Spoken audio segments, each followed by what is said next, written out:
Good morning students, मैं चंद्रकांता आज आपको कक्षा 9 से पाठ नंबर 4 जिसका शीर्षक है तुम कब जाओगे अतिथि, लेखक हैं शरद जोशी। तो इस पाठ के गद्यांशों पर आधारित कुछ प्रश्नों के उत्तर समझाऊंगी।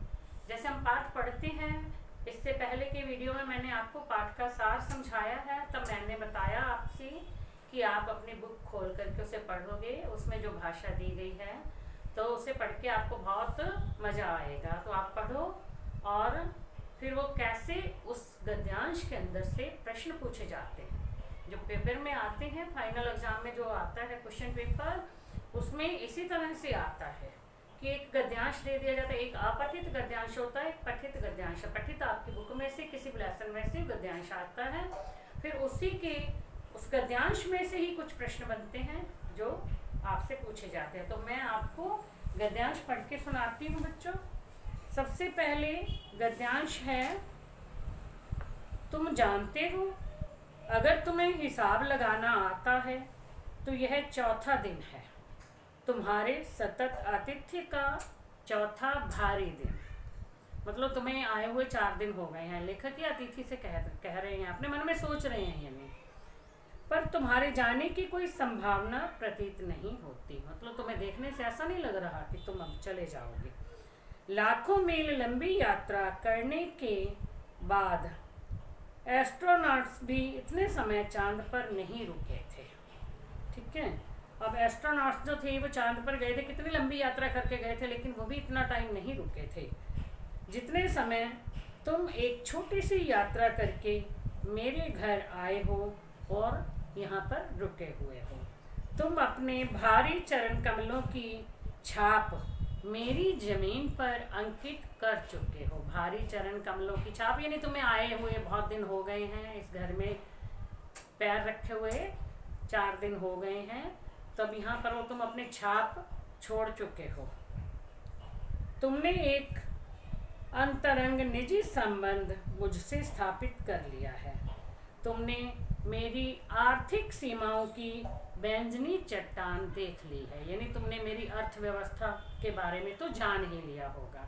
यानी जो लोग इतने से कहते हैं ना, मैं अब जो नौकरी पेशा लोग हैं तो उनको एक महीने में जितनी तनख्वाह मिलती है तो उसका हिसाब किताब लगा के पूरा महीना वो उसी पैसों से चलाते हैं। और यदि बीच में कोई 2-4 दिन के लिए एक व्यक्ति भी आ जाता है तो उनका सारा जो बजट है वो लड़खड़ा जाता है। तो यही कह रहे हैं लेखक भी, तुम मेरी काफ़ी मिट्टी खोद चुके, अब तुम लौट जाओ। अतिथि, तुम्हारे जाने के लिए यह उच्च समय है, अर्थात हाई टाइम है। क्या तुम्हें तुम्हारी पृथ्वी नहीं पुकारती? मतलब तुम्हारी घर जाने की इच्छा नहीं हो रही? क्या तुम्हें अपने घर के लोगों की याद नहीं आती? तो अब ये जो गद्यांश हमने पढ़ा, इसमें से ही प्रश्न, घर में अतिथि को आए हुए कितने दिन हो गए थे? लेखक बार बार बता रहे ना, कितने दिन हो गए थे अतिथि को आए हुए? 4 दिन। 4 दिन बीत जाने के बाद भी लेखक को किस बात की संभावना प्रतीत हो रही थी? किस बात की संभावना प्रतीत हो रही थी? मतलब 4 दिन बीत गए थे, तब लेखक को फिर भी कैसा लग रहा था? 4 दिन बीत जाने के बाद भी लेखक को ऐसा लग रहा था कि अतिथि अभी भी इस घर से जाना नहीं चाहता, अभी वो और यहाँ पर रुकेगा। एस्ट्रोनॉट्स के चांद पर रुकने की बात कहकर लेखक क्या कहना चाहते हैं? कहते हैं कि एस्ट्रोनॉट्स लाखों मील लंबी यात्रा करने के बाद चांद पर पहुंचे थे, लेकिन वहाँ पर तुरंत थोड़ा समय रुक करके तुरंत वापस आ गए थे। जबकि अतिथि तो एक छोटी सी यात्रा करके लेखक के घर में आया है, फिर भी वहाँ से वो जाने का नाम ही नहीं ले रहा है। अब पता नहीं कितने दिन तक रुका रहेगा। तो ये इसलिए ये उदाहरण दिया है लेखक ने। अतिथि के रुकने से लेखक पर क्या प्रभाव पड़ रहा है? अतिथि के रुकने से लेखक की आर्थिक स्थिति पर प्रभाव पड़ रहा है, यानी इससे ऐसा करने से उसकी आर्थिक स्थिति लड़खड़ा जाएगी, यानी पैसों की तंगी हो जाएगी। जितना बजट उनके पास था, पूरे महीने में उन्होंने चलाना है, तो वो जो है बिगड़ जाएगा। और इससे जो है लेखक अपने घर का गुजारा जो है 1 महीने तक जो जितने पैसों में करना था वो उससे पहले ख़त्म हो जाएंगे पैसे, और वो अपने घर का गुजारा नहीं कर पाएगा।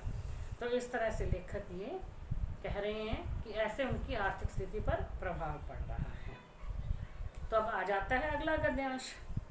उस दिन जब तुम आए थे, मेरा हृदय किसी अज्ञात आशंका से धड़क रहा था। मतलब अज्ञात जिसे मैं जानता भी नहीं था, ऐसी मन में आशंका हुई थी। अंदर ही अंदर कहीं मेरा बटुआ कांप गया। बटुआ कांपना क्या होता है?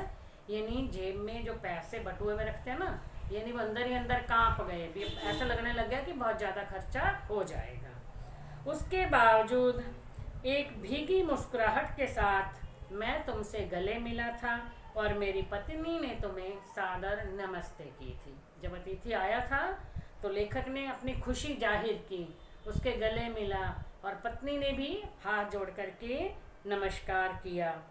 तुम्हारे सम्मान में ओ अतिथि, हमने रात के भोजन को एकाएक उच्च मध्यम वर्ग के डिनर में बदल दिया था। यानी तुम आए, हमने रात को तुम्हें जो भोजन करवाया उसमें हमने बहुत से व्यंजन बनाए थे, डिनर में बदल दिया था। तुम्हें स्मरण होगा कि 2 सब्जियां और रायते के अलावा हमने मीठा भी बनाया था।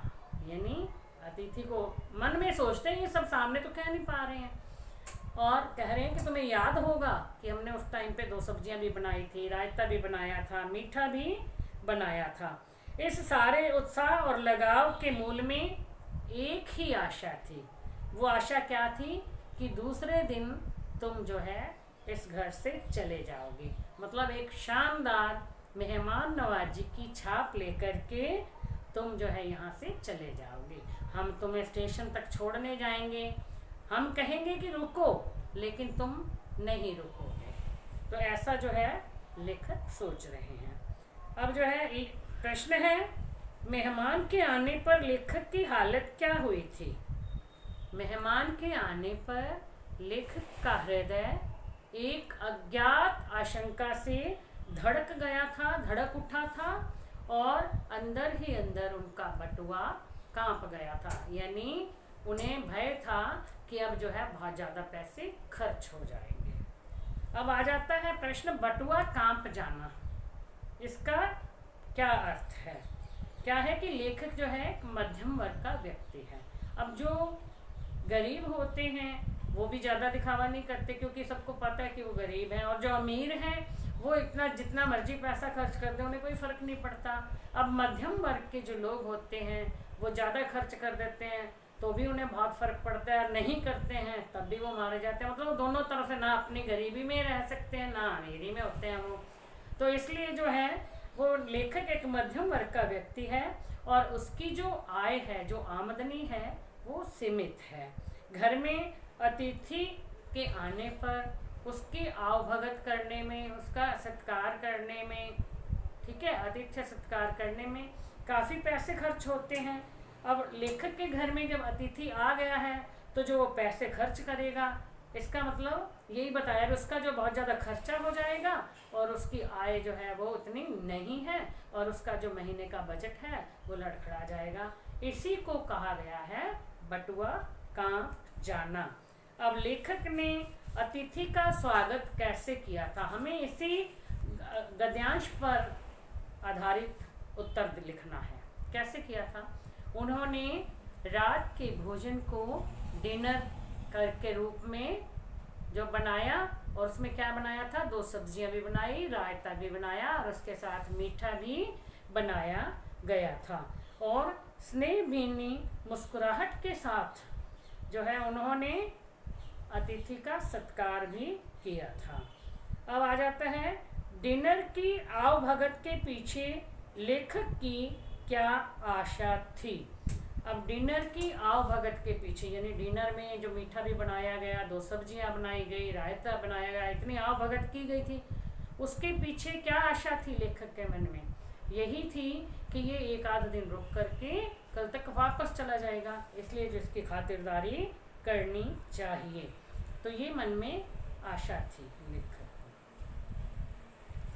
चलो अब इसका अगला एक और गद्यांश। दूसरे दिन भी तुम अतिथि सुलभ मुस्कान लिए घर में ही बने रहे। लेकिन देखो अतिथि इतनी आवभगत उसकी कर दी, रात को डिनर बना के खिलाया गया, लेकिन दूसरे दिन भी वो जो है यानी हंसता हुआ मुस्कुराता हुआ उसी घर में बना रहा। अपनी पीड़ा पी ली और प्रसन्न बने रहे। उसे देख करके अब लेखक जो हैं दुखी तो हुए भी, ये जाने का नाम नहीं ले रहा, दूसरा दिन हो गया जा नहीं रहा ये, लेकिन फिर भी उनके उसके साथ मुस्कुरा रहे हैं। ऊपर ही ऊपर से मुस्कुराना है, अपनी खुशी जाहिर करना। स्वागत सत्कार के जिस उच्च शिखर पर हम तुम्हें ले जा चुके थे, वहाँ से नीचे उतर हमने फिर दोपहर के भोजन को लंच की गरिमा प्रदान की और तुम्हें रात को सिनेमा भी दिखाया। अब आता है पहले की आए आती थी तो हम घूमने के लिए जाते हैं, उन्हें घुमाने के लिए लेके जाते हैं, इसी तरह से लेखक उन्हें सिनेमा दिखा करके लाए। सत्कार का ये आखिरी छोर है, मतलब कि हम इतना ही कर सकते हैं, इससे ज़्यादा नहीं कर सकते हैं, जिससे आगे हम किसी के लिए नहीं कर सकते। अब इसके बाद तुरंत भावभीनी विदाई का वह भीगा हुआ क्षण आ जाना चाहिए जब विदा करने के लिए हम तुम्हें स्टेशन तक छोड़ने जाएंगे, पर तुमने ऐसा नहीं किया। यानी लेखक सोच रहे हैं भी हमें ऐसा लगा था कि दूसरे दिन जो है अब ये अतिथि चले जाएंगे, भी हमने इसका इतना आदर सत्कार कर दिया, लंच करवा दिया, डिनर करवा दिया, सिनेमा दिखवा दिया, अब ये चले जाएंगे, लेकिन ऐसा नहीं हुआ। दूसरे दिन लेखक के घर क्या हुआ तथा लेखक ने क्या किया। दूसरे दिन लेखक के घर में अतिथि उसी प्रकार से बना रहा, इधर उधर मुस्कुराता हुआ घूमता रहा, और लेखक ने भी ऊपर ऊपर से मुस्कुरा करके उसका जो है स्वागत किया, यानी अपनी पीड़ा को पी लिया और खुशी दिखाता रहा। लेखक के सत्कार का आखिरी छोर क्या था। अब वो सत्कार के उच्च बिंदु से नीचे उतरा। जब हम पहले 2-3 सब्जियां बना देते हैं ना, तो फिर थोड़ा सा हम कम कर देते हैं, चलो 3 सब्जियां बनाई तो 2 बना दें, 2 बनाइए तो 1 बना दें, इस तरह से थोड़ा सा नीचे आ गया। अब दोपहर के भोजन को लंच की गरिमा प्रदान की गई और रात के समय में मेहमान को सिनेमा दिखाने के लिए भी लेकर के गए। सत्कार के आखिरी छोर पर पहुंचकर लेखक क्या चाहता था।